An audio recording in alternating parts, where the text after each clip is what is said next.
di Radio Pelita 107,7 MHz. Radio Pelita, solusi belajar di masa kini, disiarkan langsung dari studio UPT SMP 7 Banjit di Kampung Donomulyo, Jalan Akagani nomor 1.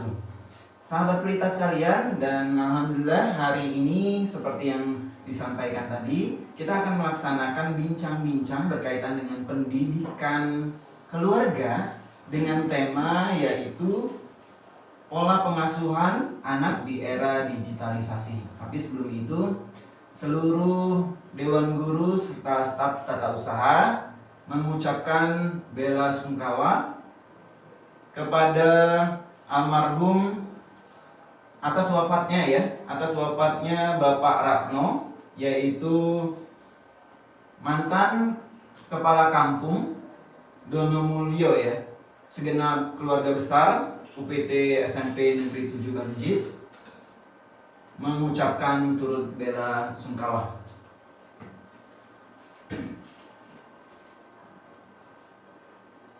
Sahabat Pelita sekalian, kita akan memulai perbincangan kita, tapi sebelum itu saya akan mengenalkan dulu tentang narasumber yang telah hadir di hadapan kita semua pada hari ini. Yang pertama itu ada Kak Bella Septiani Putri. Selamat pagi Kak Bella. Selamat pagi Kak Adi, selamat pagi sahabat Pelita. Semoga hari ini sehat selalu Kak Bella. Ya, alhamdulillah sehat Kak Adi. Ya, alhamdulillah. Sahabat Pelita sekalian, Kak Bella ini merupakan mahasiswa dari Universitas Lampung, Fakultas Keguruan dan Ilmu Pendidikan.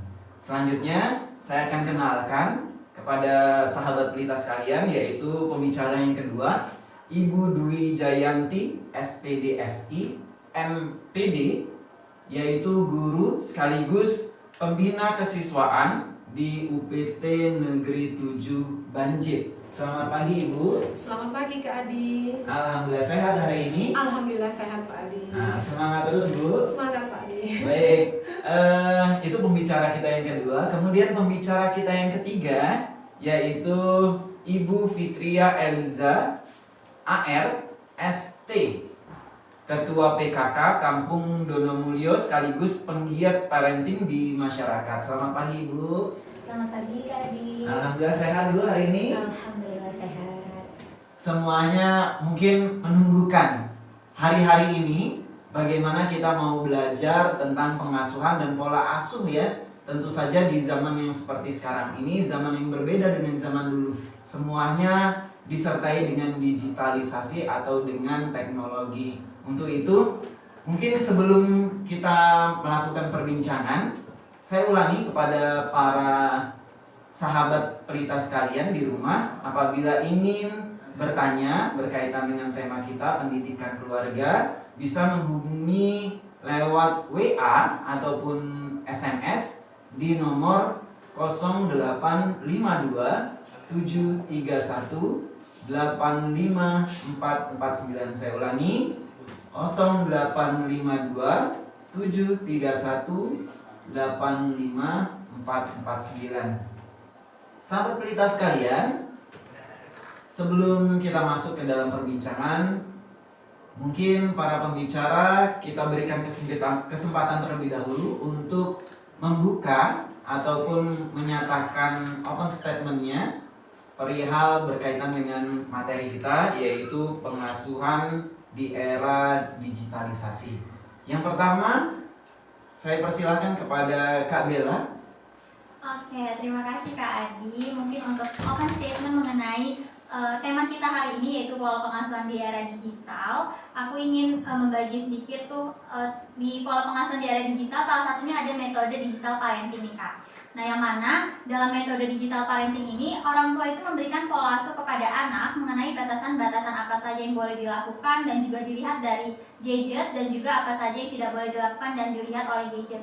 Nah, orang tua juga itu bertugas dalam mengawasi, membimbing, dan juga membatasi anak-anak dalam penggunaan perangkat digital ataupun gadget tersebut Kak Adi. Mungkin seperti itu.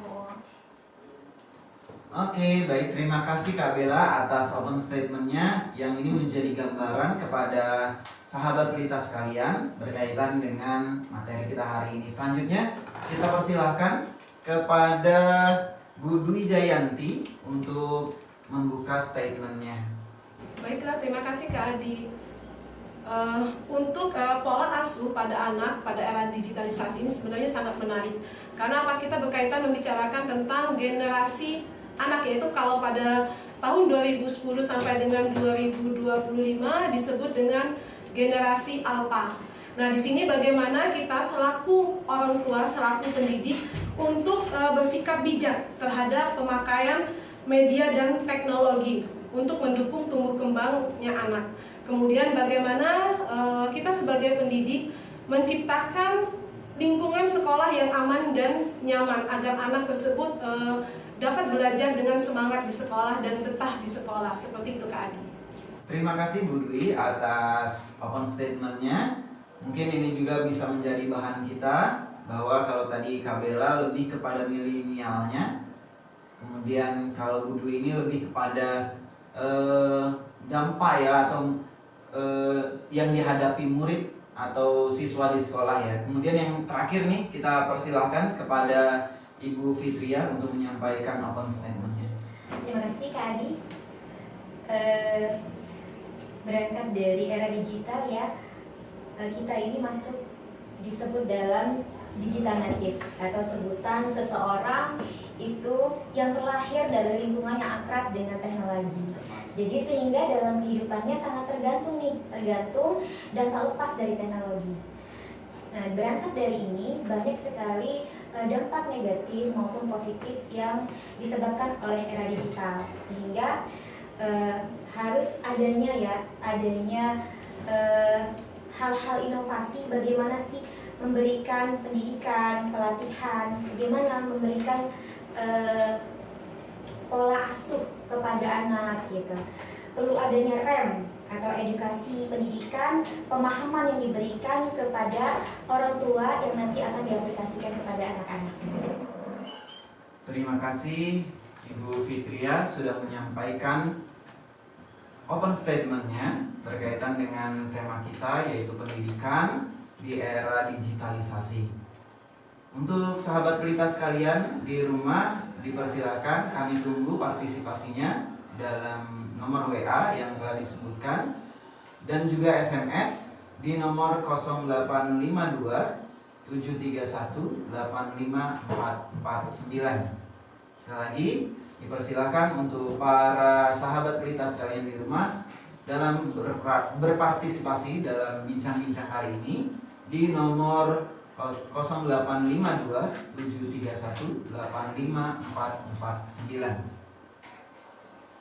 Sahabat pelita sekalian di rumah, mari kita bersama-sama mendengarkan perbincangan kita berkaitan dengan pola pengasuhan siswa atau pola pengasuhan anak di era digitalisasi. Kita mulai. Yang pertama mungkin tadi sudah kita dengarkan bersama-sama mengenai open statement atau kalimat pembuka untuk mengawali perbincangan kita pada hari ini. Dan mudah-mudahan sahabat pelita semua di rumah menyimaknya dengan baik untuk menambah lagi tentang pengetahuan kita. Mungkin ada beberapa pertanyaan nih yang perlu disampaikan atau perlu dijawab oleh para narasumber. Yang pertama, mungkin ini nanti dilontarkan kepada Kak Bella ya Kak Bella. Pertanyaan ini khususnya karena berkaitan dengan kaum milenial. Bagi kaum milenial Kak Bella, bagaimana ya sikap mereka terhadap era digitalisasi saat ini dan apa dampak yang akan mereka hadapi? Mungkin ini bisa dijawab oleh Kak Bella selaku milenial, mewakili milenial di sekitaran Donomulyo, bahkan mungkin khususnya di Provinsi Lampung. Dipersilahkan Kak Bella. Oke, terima kasih Kak Adi atas pertanyaannya. Jadi kita berbicara mengenai milenial dan juga digital, khususnya saya sebagai kaum milenial sebenarnya sangat terbantu dengan yang namanya perangkat digital atau perangkat teknologi seperti gadget atau perangkat elektronik lainnya. Nah, untuk kita menyikapi era digital khususnya sebagai kaum milenial itu harus lebih bijak, Kak. Karena dalam menggunakan teknologi itu ada banyak sekali manfaat dan juga dampak negatifnya itu akan kita dapatkan. Jadi menurut ada nih sumber yang saya baca, internet ataupun perangkat digital itu seperti rimba, Kak. Jadi siapa yang cerdas itu akan mendapatkan banyak manfaat dari perangkat teknologi tersebut, seperti kemudahan dalam hal pelajaran, transportasi, dan juga sebagainya. Dan siapa yang tidak cerdas akan terkena dampak negatif dari perangkat teknologi tersebut, seperti adanya kecanduan, lalu ada pornografi, cyberbullying, dan juga radikalisme. Nah, untuk dampak negatifnya itu seperti tadi ya, Kak ya, banyak sekali semua yang bisa kita akses dari hal-hal yang negatif dari perangkat teknologi tersebut.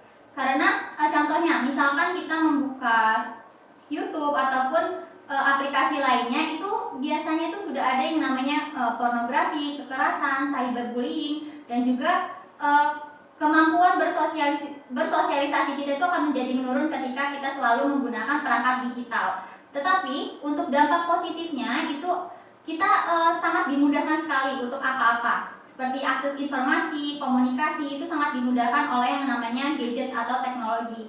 Nah, contohnya mengenai pelajaran ya Kak Adi, karena saya juga masih mahasiswa, itu dengan adanya teknologi saya bisa belajar menggunakan handphone. Jadi sumber belajar saya itu nggak cuma buku saja, nggak cuma guru saja atau dosen, tetapi saya bisa menggunakan gadget itu menjadi sumber dan juga media yang bisa saya manfaatkan untuk belajar.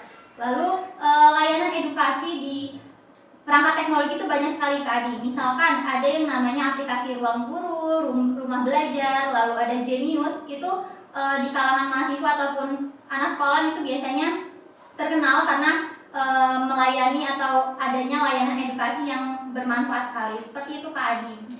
Terima kasih Kak Bella atas jawaban yang dilontarkan tadi. Berarti dampaknya itu ada dampak positifnya ya dari digitalisasi, tapi kalau dampak positif itu bisa diberikan atau bisa berdampak positif apabila memang penguasaan digitalisasi atau teknologi itu dipergunakan dengan baik dan benar ya Kak. Dan sebaliknya kalau memang itu teknologi yang digunakan bisa berdampak sebagai negatif, maka tentu saja penggunaannya ada yang salah dalam penggunaannya, seperti itu ya. Benar sekali Mungkin itu pembahasan dari milenial ya yang dihadapi persoalan-persoalan selama ini. Selanjutnya ada pertanyaan nih, bagaimana atau seperti apa kasus-kasus yang pernah dihadapi oleh siswa dan bagaimana solusi yang dilakukan oleh sekolah. Nah ini mungkin pertanyaan ini pas sekali ditujukan untuk Bu Dwi selaku bidang kesiswaan di SMP Negeri 7 Banjir. Silahkan Bu. Baiklah Kak Adi, untuk kasus-kasus terkait dengan kenakalan remaja untuk peserta didik SMP Negeri 7 Banjir, yaitu masih alhamdulillahnya ya masih bisa kita kontrol seperti itu Kak Adi. Bisa dikatakan di sini kenakalannya masih bersifat umum, yaitu bolos sekolah. Kemudian yang kedua, biasanya mereka suka bercanda kepada sesama temannya. Nah, tetapi bercandanya mereka sering kelewatan yang bisa menyebabkan perkelahian seperti itu Kak Adi. Nah, di sini yang dilakukan oleh pihak sekolah, terutama pada bidang kesiswaan, saya selaku pembina kesiswaan, yaitu yang pertama, saya bersama dengan seluruh dewan guru, kemudian lagi bersama dengan kepala sekolah, kita membuat pembiasaan di sini, yaitu saat pagi hari sebelum memulai pembelajaran, pelaksanaan sholat duha dan juga tadarus bersama-sama. Nah, di sini pelaksanaan sholat duha dan tadarus bersama-sama dilakukan sebelum memulai kegiatan pembelajaran. Kemudian pada siang hari, pada waktu zuhur, kita juga mengadakan sholat zuhur berjamaah seperti itu. Nah, di sini mengapa kami memilih pembiasaan sholat duha, kemudian pembiasaan tadarus dan juga sholat zuhur, supaya mengingatkan, membentengi anak, bahwa mereka selalu mengingat bahwa di setiap langkah mereka itu mereka harus didasarkan pada keimanan dan ketawakalan terhadap Allah Subhanahu wa taala seperti itu. Membentengi mereka dari perbuatan yang tercela. Kemudian lagi yang berikutnya supaya mendisiplinkan mereka. Dengan adanya jadwal-jadwal tersebut, siswa secara tidak langsung diajarkan untuk disiplin.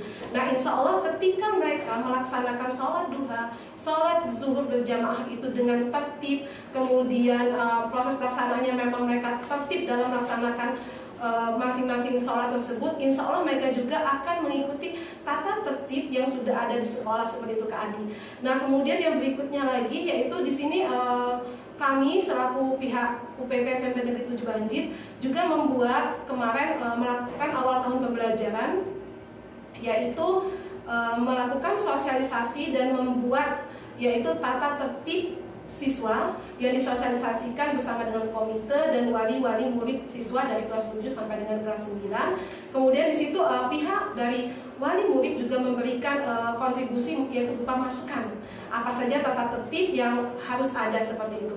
Contohnya di sini tata tertibnya terkait juga kita bukan hanya membahas tata tertib yang ada di sekolah, tetapi tata tertib pergaulan seperti itu Kak Adi. Karena apa? Kalau di sekolah kita bicara ini hanya 6 jam sampai 7 jam seperti itu. Mereka lebih banyak berada di lingkungan luar atau lingkungan masyarakat. Nah, bagaimana tata tertib pergaulan ini bisa menjalin kerjasama antara pihak masyarakat dengan pihak sekolah seperti itu Kak Adi. Jadi pihak masyarakat juga bila anak-anak dari UPT SMP Negeri 7 Banjit melakukan perbuatan yang tidak bagus, misalkannya yang tercela seperti itu, bisa melaporkan. Jadi ada kerjasama seperti itu supaya anak ini bisa kita lihat, bisa kita kontrol seperti itu Kak Adi, bagaimana kepribadiannya baik di sekolah maupun di luar sekolah seperti itu Kak Adi. Ya, berarti harus ada kolaborasi ya Bu antara pihak orang tua di rumah dengan pihak di sekolah. Betul sekali. Nah, untuk selama ini jalinan hubungannya seperti apa Bu? Nah, jalinan hubungannya yaitu di sini kita secara rutin seperti bisa juga di sini yang pertama di awal tahun pembelajaran kita adakan pertemuan antara wali murid dengan pihak sekolah mensosialisasikan tata tertib yang akan harus ditaati oleh peserta didik seperti itu Kak Adi. Nah, kemudian lagi pihak luar juga, pihak wali murid bisa juga memantau seperti itu Kak Adi, memantau kemajuan dari masing-masing anak mereka yang sekolah di UPT SMP Negeri 7 Banjit, yaitu bisa berkomunikasi secara langsung kepada wali kelas seperti itu, bisa melalui WA atau bisa datang langsung ke sekolah seperti itu Kak Adi. Berarti sekolah sangat terbuka ya Bu terhadap perkembangan siswa ya, dan Iya, ini juga sekolah juga mungkin dari pemaparan Bu Dwi tadi menerima banyak masukan ya. Iya. Artinya tidak antipati terhadap masukan dari orang tua khususnya. Betul Kak Adi. Iya, terima kasih Bu Dwi atas jawaban yang dilontarkan tadi. Mungkin ini bisa menjadi bahan untuk sahabat-sahabat pelita sekalian dalam berkolaborasi dengan pihak sekolah terhadap pendidikan anak kita, terhadap pendidikan siswa, terhadap pendidikan masyarakat mungkin yang berada di sekitaran Donomulyo dan sekitarnya. Baik, selanjutnya ada pertanyaan yang ketiga nih, yaitu sejauh ini bagaimana perilaku orang tua atau masyarakat menghadapi era digital ini. Kemudian dan apa saja ya yang harus dilakukan oleh orang tua dalam pengasuhan kepada anak-anaknya di rumah. Mungkin ini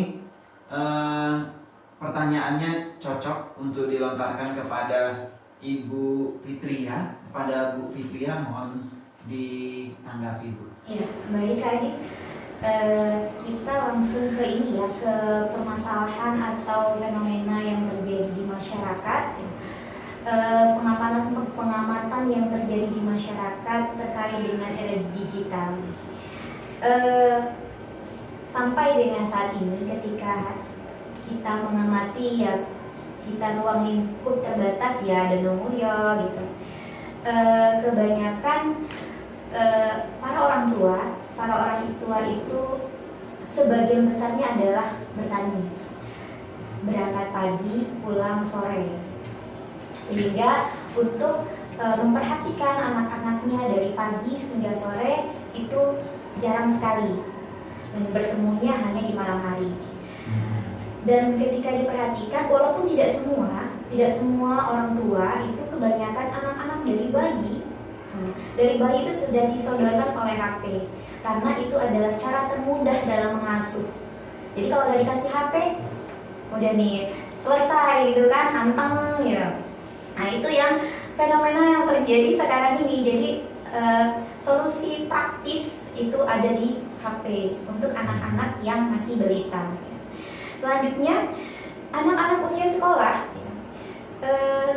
lebih banyak dibebaskan untuk bermain. Kurang pengawasan yang diberikan kepada orang tuanya.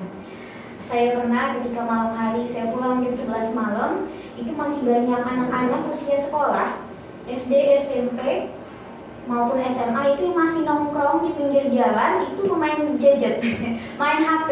Jadi sebuah fenomena iya. zaman sekarang. Yang saya tanya ketika saya lewat itu, kok nggak dicari orang tuanya ya? Orang tuanya kemana ya?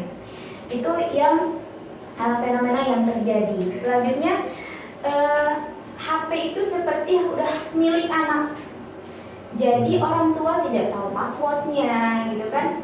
Jadi tidak bisa mengecek anak tersebut apa yang sudah dilihatnya di dalam HP tersebut, apa yang sudah dimainkan. Sehingga kontrol anak dalam bermain HP itu tidak ada. Walaupun tidak semuanya seperti itu, cuman hal itu ya cukup juga ya untuk menjadi catatan kita untuk gimana nih caranya nanti polanya biar anak-anak tidak kecanduan HP, biar anak-anak dibatasi dalam bermain HP. Terus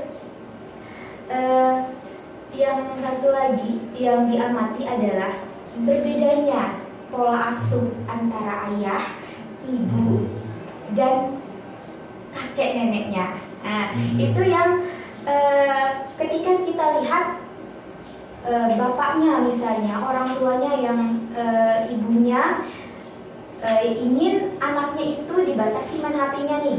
Misalnya jam sore, hanya sore, malah tidak boleh. Tapi tidak ada ketegasan nih. Misalnya bapaknya memanjakan.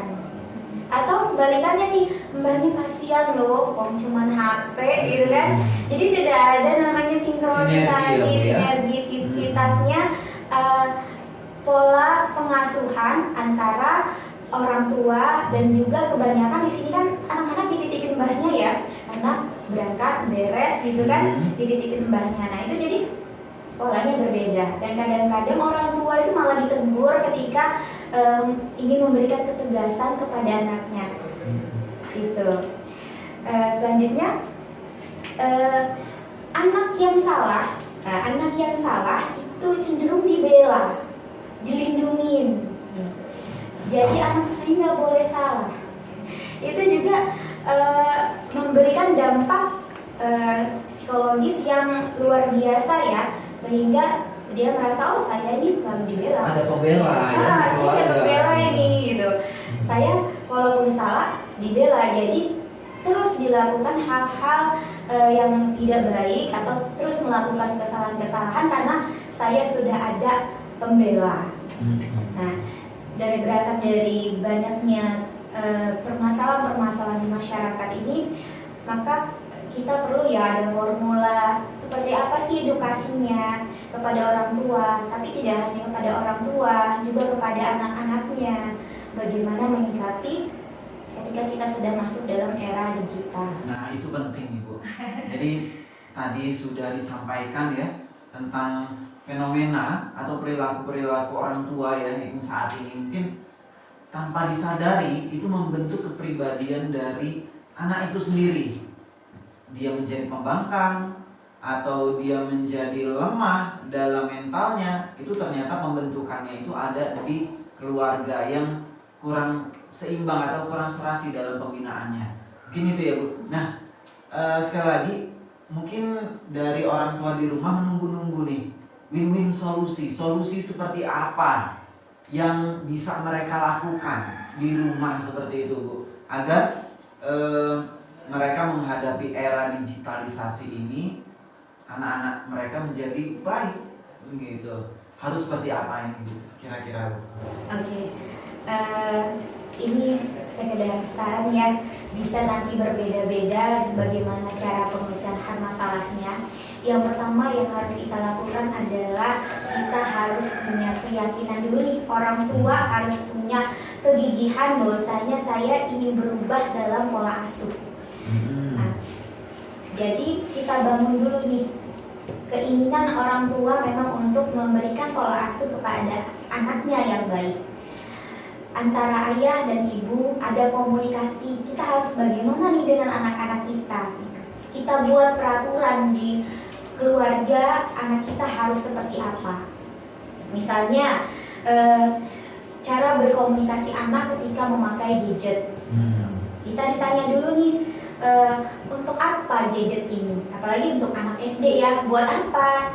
Buat apa nak? Gitu. Oh buat tugas. Gitu. Kalau buat tugas berarti kita temenin nih tugasnya apa? Karena nanti bisa kemana-mana nanti bukanya kan. Kalau anak-anak SD itu ketika saat itu juga misalnya masih dalam taraf balita SD ya, kebanyakan anak-anak ketika sudah ini mau buat tugas bun gitu, terus sudah itu ditinggal sebentar nih ke dapur, yang dibuka berbeda. Jadi untuk anak 12 tahun ke bawah itu perlu pengawasan ketat ketika membuka HP, karena banyak sekali hal-hal yang tidak layak lah yang harus dibuka gitu. Ya mungkin tadi ya Bun, orang tua salah satunya harus tegas ya Bun ya, harus dalam tegas. Dalam mengajarkan teknologi kepada anaknya gitu ya. Tapi bukan berarti tegas itu harus marah-marah ya Bun ya. Jadi kita berbicara kepada anak yang lemah lembut tapi tidak mengurangi ketegasan. Contohnya misalnya ketika kita memberikan handphone kepada anak, jangan sampai ini untuk kamu, tapi ini loh HP ini bunda pinjamkan kepada kamu. Karena kalau sudah ini punya saya gitu kan. Jadi mereka berhak 100% kepada handphone itu ya. Jadi jangan dikasih 100%. Jadi ini bunda pinjamkan untuk anak gitu, untuk kamu nak gitu, dan harus dipergunakan dengan baik gitu. Terus selanjutnya bunda harus tahu passwordnya. Iya. Karena kalau passwordnya bunda nggak tahu, gimana nih mau ngecek, gitu kan? Gimana kita mau ngeceknya? Terus kita berikan tata krama dalam menggunakan HP. Misalnya ada yang WA, ngajak kenalan gitu kan, atau ada yang nelpon gitu, kita berikan tata krama bahwasanya gimana sih cara menjawab WA. Misalnya, halo boleh kenalan nggak? Oh ya mohon maaf ini siapa gitu.